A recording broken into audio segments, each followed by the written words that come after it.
Ladies and gentlemen, we welcome you to another episode of Extra Time Meet the Team, episode number 5 right here on FA Euro TV in conjunction with the Eastern Observer and the Blackjack Media Group.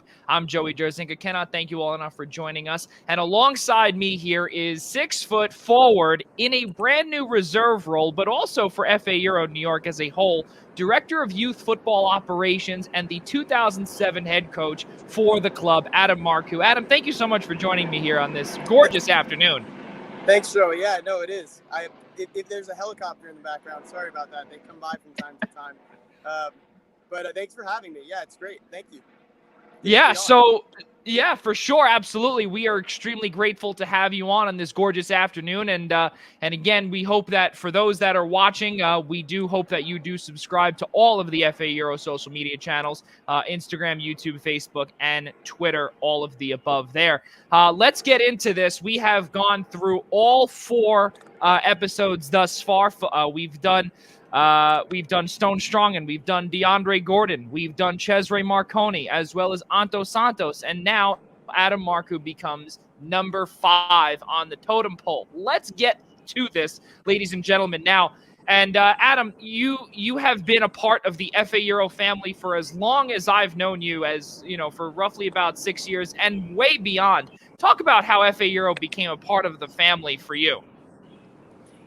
Well, it started probably while I was in college, which was ancient history, but I think I got a call from Joe Balsamo when I was a senior in college, so in 2013. Might have been 2012, but maybe the year before. Just saying that he wanted to put a club together for youth, that he was starting something and asking if I wanted to be involved. And I'd known Joe for a long time. He coached me when I was young, and I'd always stayed in touch with him. He coached the what was then PDL, but is now USL League 2 for Brooklyn Knights, and I had gotten to play for him there. So we had a long-standing relationship, and I just knew him incredibly well. And so when he called, I was really willing to just do anything at that point. I thought it was, the opportunity to work with him directly and get some exposure to coaching and seeing youth soccer was just kind of an incredible opportunity for me. So that's where it all started. And Joe will tell a story, I think, that starts basically on a car ride on a trip in Tampa where we had like 6 or 7 people in the car. We were going down to basically crash the USL, but then PDL convention to see if we could get a franchise with no real expectation of getting it. And we're driving in the car, and suddenly we get the phone call from the USL, the head of the USL, who was Tim Holt, saying we did in fact get the franchise and to be there at the convention. And we pulled off the road. We were honking the horn, slamming the roof of the car. And it was just one of those moments that I will never forget. I think no one in that car will ever forget. And that was very much the start of the whole thing. And once we had that franchise, it gave me the opportunity to play for the club as well. So it was really a kind of full-bodied experience. I was new to coaching at the time, and so it was really a first step, but a trial by fire, and one that I was really lucky to get the opportunity to do. So it's been all forward from there. And you bring up the coaching part as well as the playing part. We'll get to that later on in our episode here. But the coaching part for you, you have worked your way up to become the director of youth operations as well as the 2007 head coach. We have seen multiple coaches either come and go, but you and your twin brother, Ben, who we will have on in the future on Extra Time Meet the Team. But for you, you have been fluctuating when it comes to the 2005 head coach, to 2007 head coach. And now what we're seeing in that is you're so trustworthy in the Balsamo family that you are really given the reins to coach all of these different youngsters at the different levels. Talk about that and really how not only the trust, but just how good it feels to be able to coach all of these different levels of players. Yeah, I mean, the first point is right. The trust is definitely a two-way street. Joe and Marco, Vincent now, who I first met Vincent when he was like a very, very little kid, and now he's coaching at the club.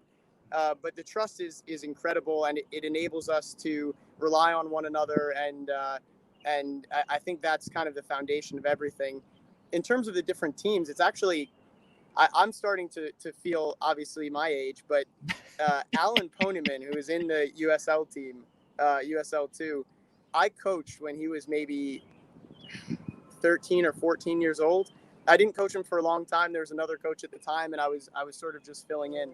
But to see players that have worked with us and who we've developed, and now they're coming in the team and trying to take my job, it's actually the best feeling in the world. I mean, I say it in a kind of a jokey way, but it really is.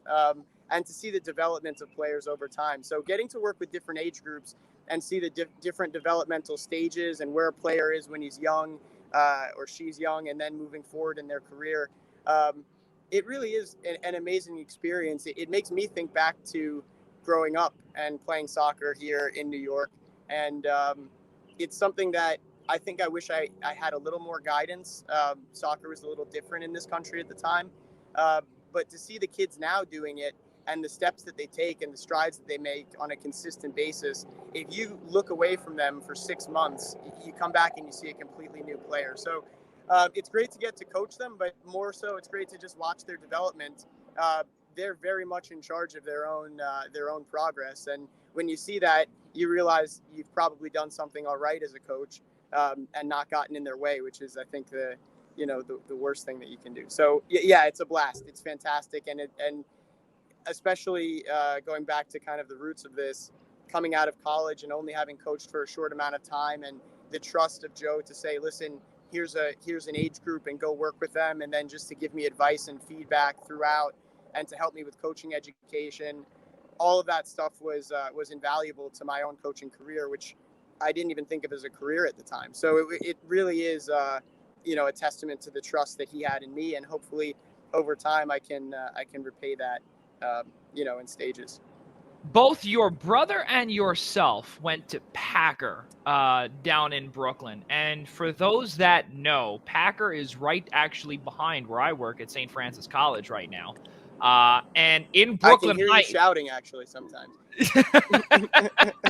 All right, over there. I mean, hey, listen, if you ever return back there, I mean, listen, not for long, because they are moving next year, but we'll see what happens there. Next time you come back, I'll make sure I'm there and you hear my voice.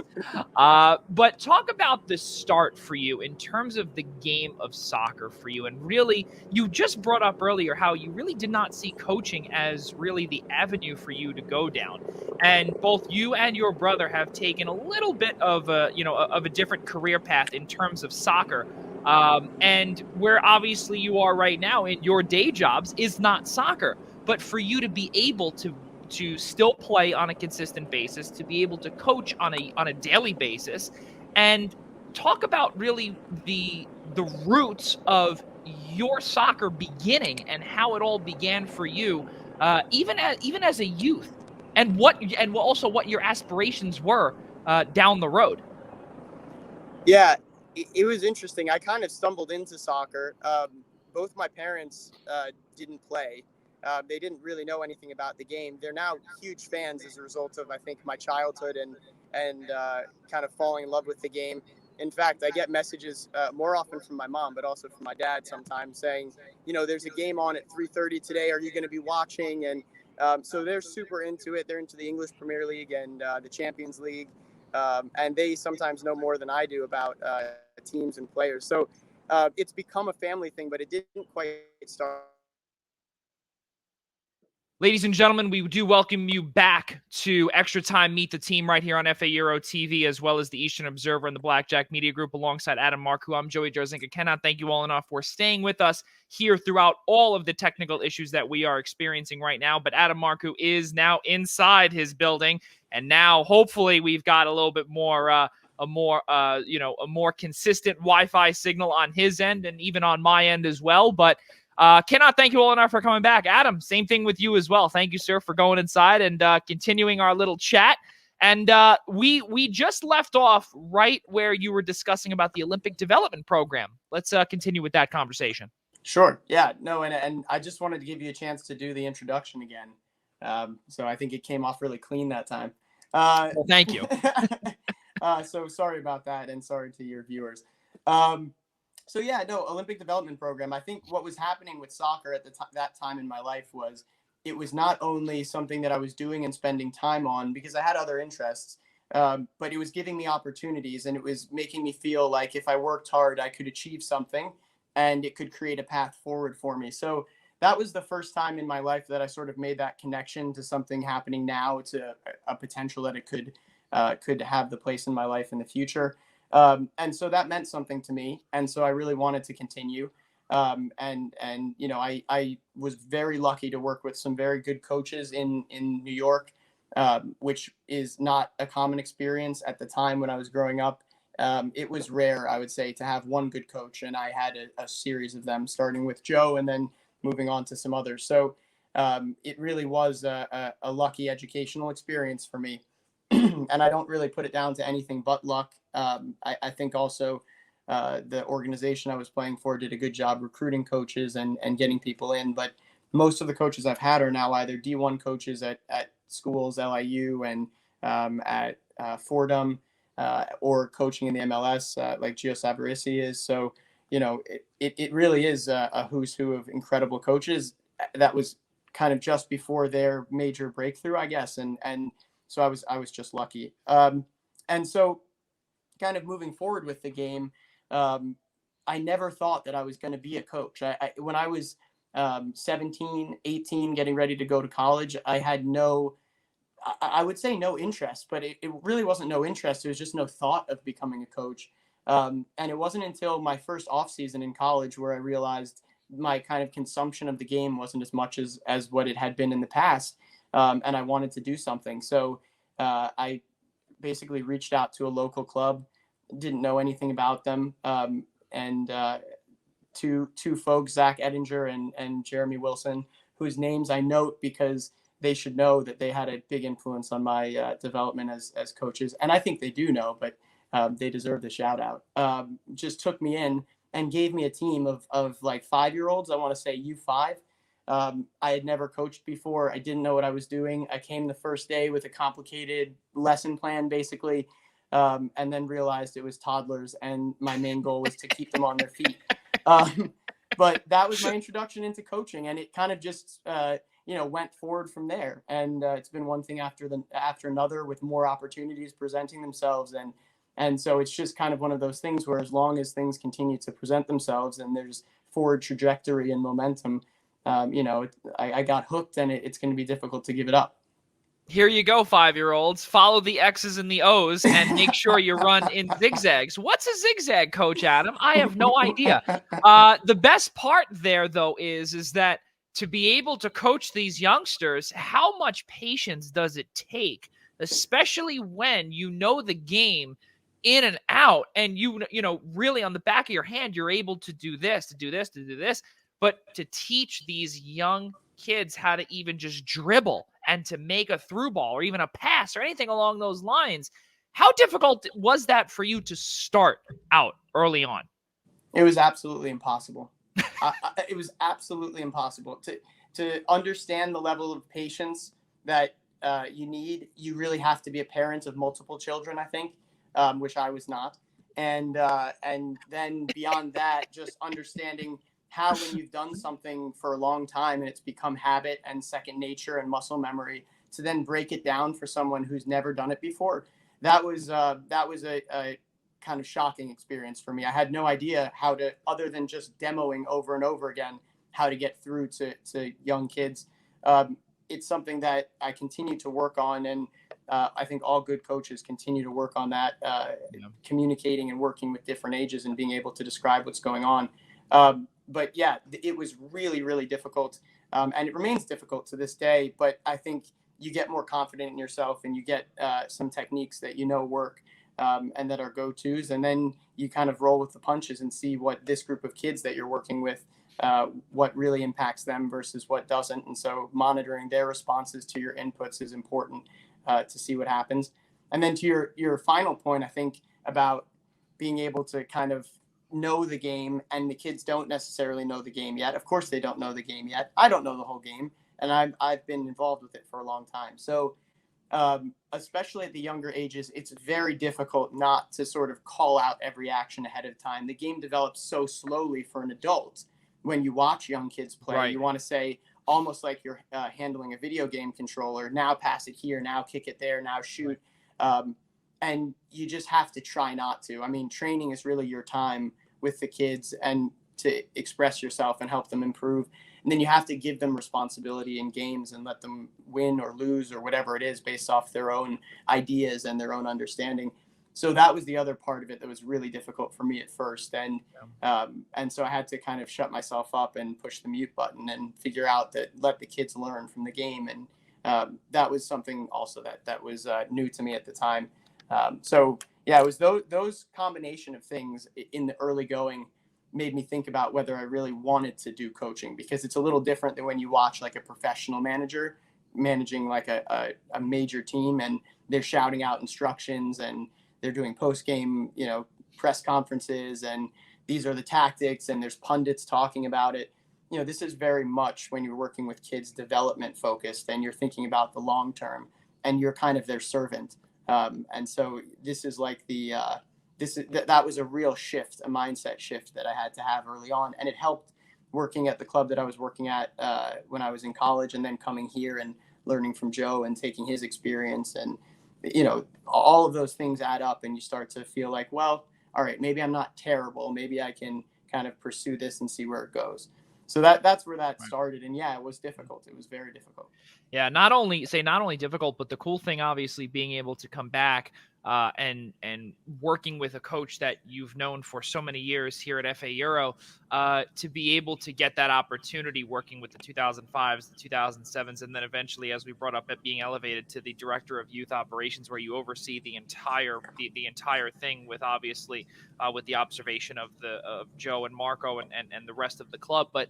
To be able to see this and then to be able to see the development of these young kids, how good does it feel for you when they eventually move up, and then even when you get shifted over from, as we brought up earlier off camera, last year you were a 2005 head coach, this year you're 2007, and on top of overseeing the entire thing with your brother.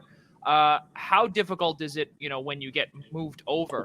And I almost compare it to like a teacher in a school, because coaches and teachers are essentially the same thing. Just one coach, one teaches sports and the other one teaches real life. So for you, how difficult is that when you see these kids eventually move up, similar to what you brought up about Alan Ponyman earlier, where now he's not even one of your players anymore. He's your teammate. Yeah.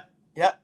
No, it's amazing. It's amazing. It's difficult for the first month when you have a relationship with the parents and the players especially, and you try so hard not to backseat or drive the whoever the other coach is, because you're always communicating with whoever the new coach is to say, this was my experience when you work with this player, keep that in mind. So there's a constant communication, but there's also the value of changing teams and changing voices, who's essentially, when you trust your coaching staff and everyone is giving the same message, but just maybe in a slightly different way, it's so helpful for players, because they have the sense that, yes, there's a ton of consistent information that I know is going to be right because it's verified by multiple sources, by multiple coaches.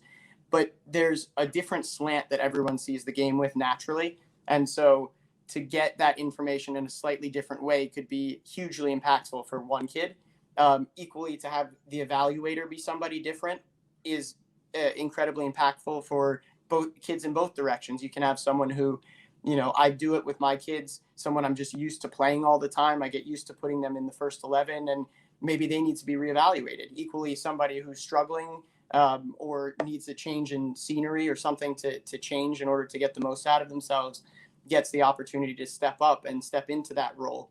And that's not to say any kid is better or worse than anyone else. It's just the circumstance breeds this opportunity for kids. And so to be able to kind of change that circumstance and allow for new voices to be heard. Joe actually has a great saying that sometimes the more you cook the egg, the harder it gets. So you don't want to just continue boiling forever. you need to have some sort of change. And so, yes, the first month is difficult from the standpoint of just being close to your players and having the bond. But then you regain that bond with the next group, and I trust all of our coaches to carry on the work I'm doing and then to push the kids forward. So, it's much easier than when we started, where there were a couple of coaches and we were, more of a kind of local club. I would have a harder time handing my team off to somebody else. I mean, it's not my team; it's just the team that I'm working with. But now, because we have such a developed structure and there's a developmental pathway through the club, and the coaches understand what's going on, and we have consistent coaching education, it's very easy. Aside from that month of anguish, where you're watching every single training session game and being like, well, I would have done, or whatever. Beyond that, it's we know it's in the best interest for the kids. That's absolutely consistent with what's happening across the world. So it makes me feel good, and it reinforces my belief that it's right to be a part of that larger soccer experience for the kids, and also community of knowing other clubs in other countries are operating in this way. That it's the right thing to do. So at the end of the day, it's absolutely right. And it's rewarding to get to work with different groups of kids and see them in different stages of development. Now, how difficult was it, especially when you're not developing these kids for nearly 6 months because of COVID-19? How difficult was it for you to not be able to work with these kids in person? And what was it like for you as a head coach to work with them virtually? How different and difficult was that for you to come up with something in a matter of like just weeks or days or whatnot, or even in a couple of months, where these kids now have to completely take their outside vision and put it now inside in front of a computer, just like how you and I are doing here. And really, the activity level has gone from here all the way down to here, but you want to try and keep it here as a coach. How tough was it for you to be able to do that with a young child's mentality? Yeah, it was incredibly difficult. I think everybody in the world who was working in a social environment found that difficult, and adjusting was forced upon us. And I think necessity is the mother of invention in that sense. The most difficult realization was probably a week into it, when everything had shut down in March of 2020, and we realized this was going to be a long-lasting thing, or at least I realized it was going to be. Understanding that the kids are going to lose some amount of time in their development here, no matter what we do, no matter how well we try to do the virtual stuff, they're going to lose some time. And when it comes to their day, when they're in the USL or they're in college and they're getting the opportunity to go pro, no one is going to care, with all due respect to the situation, whether they miss 6 months because of COVID or they miss 6 months because they went away. Right. So that was the most difficult realization, and that was the motivation really to say we have to do as much as we possibly can. And I give huge credit to Marco Balsamo for setting up the technological interfaces that we were using as quickly as he did. We started a virtual training center on the website that was up, almost instantly. We had training was basically, it went from a 3-day-a-week thing to a 6-day-a-week thing, where every day we would send a video to the players, a technical video to work on. Depending on their age, the video was slightly different. And then they would send back a video of themselves doing it. And then coaches would then send them back comments and feedback. And it made training, it was much more technical based, which allowed for some technical improvement. It was obviously individual based and space limited and all of that. But it made training a daily thing. And some of the kids have actually carried that forward now, where they might not have before COVID trained outside of our training sessions or worked on something on their own time. And now they're seeing the value of doing it and the ability to benefit from it. So it was trying for us, just like it was for anybody. But we were lucky. We had the tools in place to kind of deal with it, which was great. And then our coaches were above and beyond. I mean, this is like getting a video from 25 kids a day that's 6 or 7 minutes long, and then giving feedback on the whole thing to every kid. That's like grading, exams every single day. Right. And our coaches did it for 9 months or 10 months or whatever it was, until we could be phase 1 back in person and separated, but then phase 2 back in person and together. limited numbers, small groups, and moving forward just based on the protocols we were getting from New York and from U.S. Soccer. And I think it's just a credit to how passionate our coaching staff is. They didn't get paid more. The environment was such that they could have very easily said, and a lot of clubs did, you know what, we're just going to furlough the coaches and we're going to kind of hang them out to dry. And at the same time, we're not going to expect them to do anything with the kids. And it wasn't our approach, and it was never even considered. And that was, I think that's just a testament to the passion that's going on here. So, we learned a lot about ourselves, and the kids have taken good habits out of it because, like I said, some of them were not training every day. They were just training when we had training sessions. And now they've taken those ideas of technical training from the videos, and they've just applied it to our current situation, which is maybe we train together 3 times a week and have a game, and they're also working on something on their own the other nights or the other days when we don't have training. Yeah, really unbelievable stuff when, for a pandemic that we have not seen a pandemic before last year for nearly 100 years. And for all of us, we've never been around for that. So we have no idea what we're doing, especially in the sports world where our main focus is not really about soccer or really about sports or anything along those lines, because we need to make sure that our health and safety comes first. But with that being said, 2 years later, nearly 720 days later, the USL League Two club is back, and they're in business as well. Right now, sitting at a 2-3-1 record with 7 points. Just a couple of years ago, that was their most points in PDL, as well as the first year of USL League Two play. 7 points through 5 games here thus far. Adam, a little bit of a different approach here from really the club and the competition getting a little bit better. And seeing 7 points in the first week of June, that's something that we're not really used to seeing with this club. Talk about what you've seen as well as the goal you scored, which turned out to be the game-winning goal just a couple of days ago on Saturday night against Westchester Flames. Sure. Well, so to start with the first piece, I mean, I think the trajectory of the USL is pushing the trajectory of the rest of the club. That is kind of that is the first team. That's what people are most exposed to from the outside of the club. So to have success in that is, I think, helping to drive the youth as well.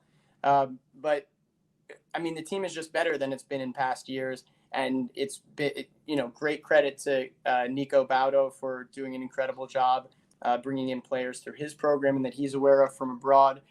Same, obviously, to Joe and Marco, as always. And to our other coaches on the staff who worked really hard with that. This was probably the earliest that we've gotten our full team together in any of the years to start training before the season. And there are some exceptions, of course, because the NCAA season went on longer than it typically does. But for the most part, the team was together a week and a half, at least 2 weeks before the season. That's enough time for at least a fast-forwarded preseason to get to know everybody and come together. And so, I mean, I think if you look at the results, and I don't actually have the results off the top of my head, but I think each of the games that we've lost, I think were by a goal. And so, we are really in a situation where 7 points is, at this point in the season, the best that we've ever been. Equally, we could be disappointed not to have done slightly better at this point. So the mentality of the team, the togetherness, the training, which is every day and everybody is always there, that's new. And so it's been an incredible transition to see that happening. And I think you can tell kind of in the atmosphere as well with the players that they just feel as though this is a team that should be competing to be in the playoffs and to get to whatever the next level is in this league. Whereas in the past, it at times felt more like a place to house people for the summer and give them a chance to stay sharp for their college season. So there's kind of been a mentality shift there. So that was on that side of things. And then on the goal side of things, this has been such a working man's team, I think, so far this season. Christian has a couple of goals. He's been great since he's come in. Filippo has a goal. Cesare has a goal. And so DeAndre has a couple of goals, but no one has 10 goals and the remainder of the team 0. So it's really been where one person kind of opens the door, someone else comes in and tries to tries to make the most of the opportunity and help the team out. And so that was really all I was doing on Wednesday night. Or when was it? Sunday night? I forget which game this was, but yeah. Saturday night, yes. Yeah, Saturday night. Okay. So, yeah, I mean, it's just that kind of thing. You come in, you try to make an impact, and coming off the bench is something that, well, thankfully, I suppose in my career I haven't done an incredible amount of, and but it does give you a chance to observe the opponent. It gives you a chance to observe trends in the game, and then you come in and you try to score. So that goal was a great pass from Christian. And it gave me, after not what probably was not the greatest first touch, the opportunity to get a shot away. And I just tried to hit the corner and keep it low and give the goalkeeper something to do. And it crept in. So it was that kind of a goal that I think was not atypical it wasn't a stunner. It was just enough to get the team the victory. And I was glad to help with that on Saturday. You brought up earlier with the mumbled question that I had earlier in terms of the losses that you had brought up. 1-0 to Long Island Rough Riders, 1-0 to Morris Elite SC, and 3-2 loss to Manhattan Soccer Club last Wednesday. So exactly what you said. The 3 losses have all come by a 1-goal margin. And then obviously the tie against upcoming opponent FC Motown, which was a home game at Central Park, Morris Plains, New Jersey. FA Euro will be facing them on Wednesday the 9th, starting at 7 p.m. from Drew University. Adam, let's keep moving forward here. 2007's, right after your goal and right after the game was done, you had scored the game-winning goal we had just brought up. There was a celebration from there. All of your players were right near you, jumping around. You got the victory. We were playing some good music. 7 points now there. Talk about how cool it was for the 2007s, not only to be there, but also to really be hugging you and just celebrating with their head coach. Yeah, it was incredible. And we could hear them during the game. This was the first, I want to say, real home game that we had, because the first home game was over Memorial Day weekend. It poured. And so, there were folks that were away, or the rain kept them out. So we hadn't really played a home game yet. And this was the first one. And I think it was obvious to our players that, how much it means to the kids and to be able to hear their support. That was incredible. That was a topic of discussion after the game, actually. So, it was one of those things that was just fantastic. And I think back to being a kid and growing up in a club called Brooklyn Knights. Joe Balsamo was coaching their PDL team, which became the USL. And I went to all of those games. And I just remember what it felt like to sit and watch. I'm not sure if I ever had a coach playing. I don't think so. But there were people that I did at least meet and know that were playing. And it was special for me as a kid. And I think it's special for our kids too, because it gives them the chance not only to see their coach playing and get a chance to put his money where his mouth is, I suppose. And I've gotten my fair share of feedback from my players. So it's a two-way street. But in any case, no, it's an opportunity for the kids not only to see their coach play, but also to see players who are in the USL Academy team getting the opportunity. Justin played, Mohammed played, and others have played throughout the season.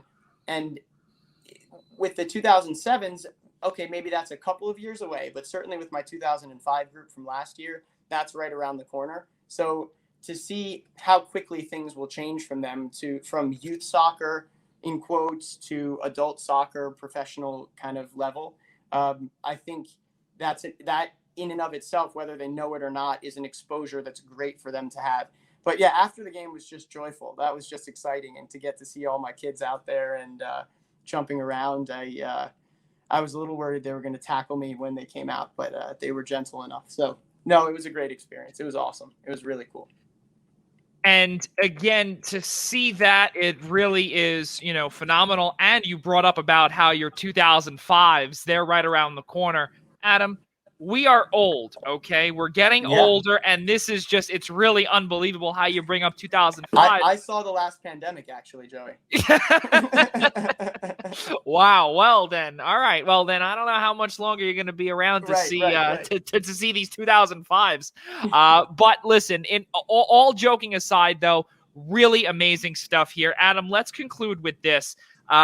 You now obviously are in the reserve role. A few years ago, you would be a consistent starter with USL League Two and on the first team. But now, again, as we've brought up, you've logged roughly about 35 minutes of game time on the pitch this season so far, and you've been really backing up the forward Filippo Begliardi. What we have seen from you in a different reserve role and really a leadership role, and using your coaching knowledge on the bench towards these younger players who are really not a part of the whole, of really the FA Euro family, all the way from, or their roots are not a part of FA Euro. And to see what you have done here, or what you can really share to those that are next to you on the bench, what is it for you, or what does it feel like for you to kind of take that reserve role, as you're getting older, when you've really been a consistent player on the first team? Less tiring. It's less tiring. It's just a different. It's kind of like looking at the same picture just from a slightly different vantage point. So much of it is familiar, and then so much of it is slightly different. And it's just a matter of kind of accepting, whatever role I can benefit the team in. So, I'm here. I'm looking for as many minutes as I possibly can get, just like everybody else. But if I can be a help, and I think I get that. I get the advantage of having the kind of automatic trust of the younger players from just being an older player and having been in the league, and they can come to me with questions. And I think so.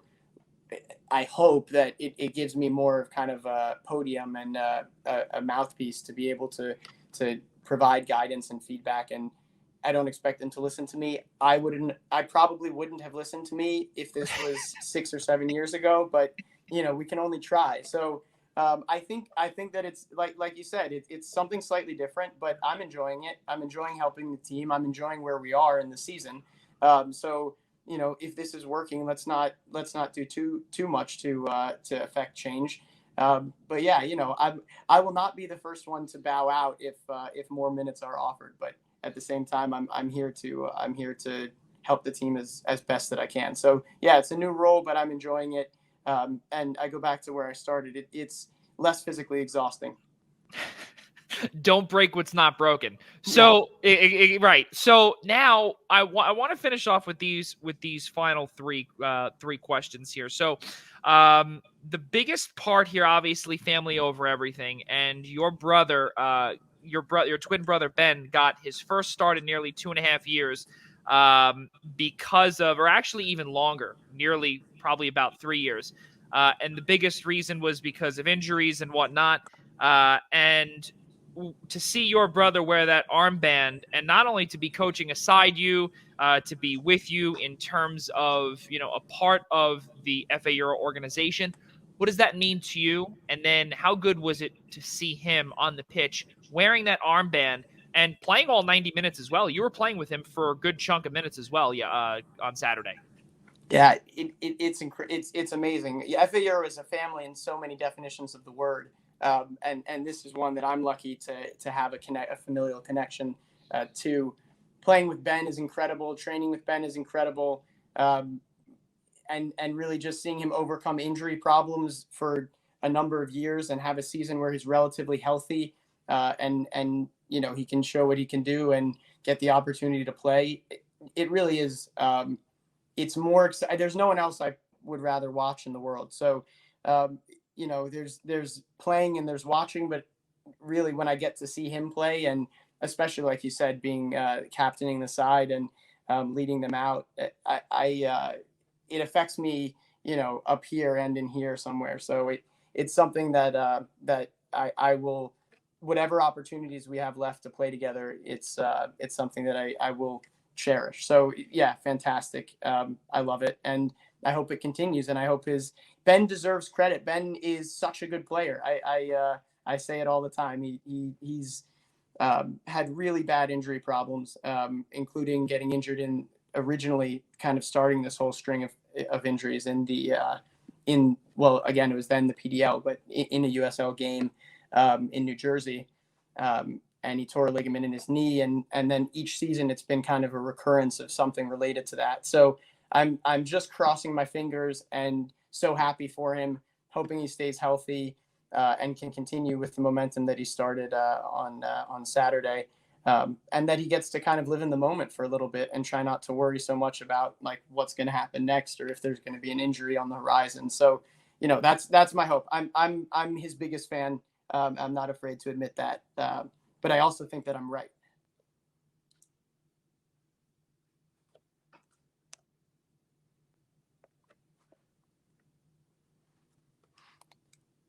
And it looks as if that there was a little technical issue there. We do apologize there. But in terms of your brother, you listen, it is beyond amazing to see what he has overcome. I remember seeing when he was injured as well. He would be a constant, a consistent player as well in the first 11 as well, and then eventually slowly made his way back. So really cool stuff there. And again, I'd love to continue seeing him on the pitch as well. Not being able to do that and being alongside me on camera. He definitely does not want to do that. But listen, I hope that when he does get back on, he enjoys it. I know he does. But when he does get back on camera, I hope it is for different reasons. As you brought up, it's not as tiring to be on the pitch and just relaxing and being on camera doing stuff. Adam, let's conclude here with this. So similar to what everyone is asked right when they get into college, they ask favorite athlete, favorite food, nicknames, favorite sports memories. I'm going to ask you these three. And I'm going to start with, what is your favorite sports memory up to date in your, as you call it, ancient life? There's a lot of good memories. I'm really lucky. But I'll go back to winning the New York State Cup in 2001. So wow, I was 10. Yeah. And I'm dating myself, but it was, that experience has snowballed into this whole life for me. We got to go represent the United States in basically the World Cup for kids our age. We went to France and did that. The State Cup, which we actually, our 2009s played in the State Cup final and lost yesterday, but it was a great run and they did incredibly well. But it means a lot, especially in New York. And Joe was my coach at the time, so all of this has kind of led up to where we are now. So that has to be my my greatest sports memory. We were in the paper. We were on. I forget who interviewed us, Al Roker for something. But for 10-year-olds, that was like the end all and be all. That was legit. We did the whole thing. We went to going to Disney World. We went to Disney World in France. So we did the whole thing. It was amazing. It was great. See, usually when you win the Super Bowl here for American football, you usually go to Disney World down in Florida. But for you won the State Cup. You couldn't do it stateside, so you go to France. I love Euro that. Disney. There you go. Exactly. So the next question would be the person that you would like to meet the most, because your life is far from over. Wow. Great question. There are so many people, including people in my family that I've never met, that I would like to call back. And I've heard enough stories that I just love to sit with them. I'd be really interested to meet Jesse Marsch, who's the coach now newly appointed of Red Bull Leipzig. Started with New York Red Bull and then moved to Salzburg and now Red Bull Leipzig. He's Bob Bradley. There are some American coaches that were abroad previously, but he's the one that has really, I think, opened doors for U.S. coaches to have some credibility. And so I started by going to Red Bull's games and sitting as close to the bench as I could and trying to hear the information he was giving. And I just think it would be fascinating to talk to him. He's from a coaching idol standpoint, I think he's somebody that I rank incredibly highly. And to ask him what it was like coming from growing up in the United States, being U.S. kind of based and almost bound in the sense that the moniker of United States kind of soccer personality or soccer expert is like a moniker with an asterisk. So I think it's something to be able to, pick his brain. That would be pretty cool. So Jesse Marsh is who I'm going with on the spot, or someone from my family that I haven't met. Now we have to ask the final question, being, when soccer is not on your mind and you want to just do something completely different, whether it be something extremely lazy, whether it be something else that is active, or simply just doing something for your personal self, what are the hobbies that you do on your off time? Yeah. I'm not answering that. No, it's a fair question. I do some things. I like to cook. I'm not great at it, but I find it relaxing. When I was younger, probably less so, but now, I don't mind like doing the cleanup and stuff. So I'm okay with that. I like to see friends like anybody else. I really like to go to the beach. Actually, I find it very relaxing. It doesn't have to be a nice beach. I actually love the beach in Brighton, in Brooklyn, kind of just off of Coney Island. I'll go there with my laptop and do some work sometimes, and I find the sound of the ocean and the waves, etc., very relaxing, and the breeze.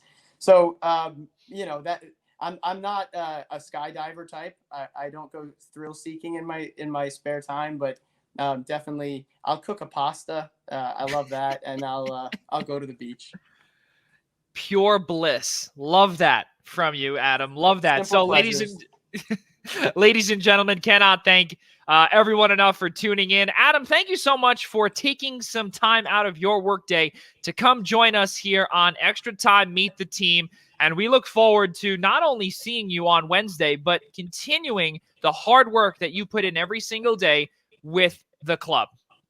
Thanks, Joey. Ladies and gentlemen, for one last time, forward Adam Marcu, as well as Director of Youth Operations at FA Euro. I'm Joey Jarzynka for all of us at Euro Youth Football Association, as well as the Eastern Observer and the Blackjack Media Group.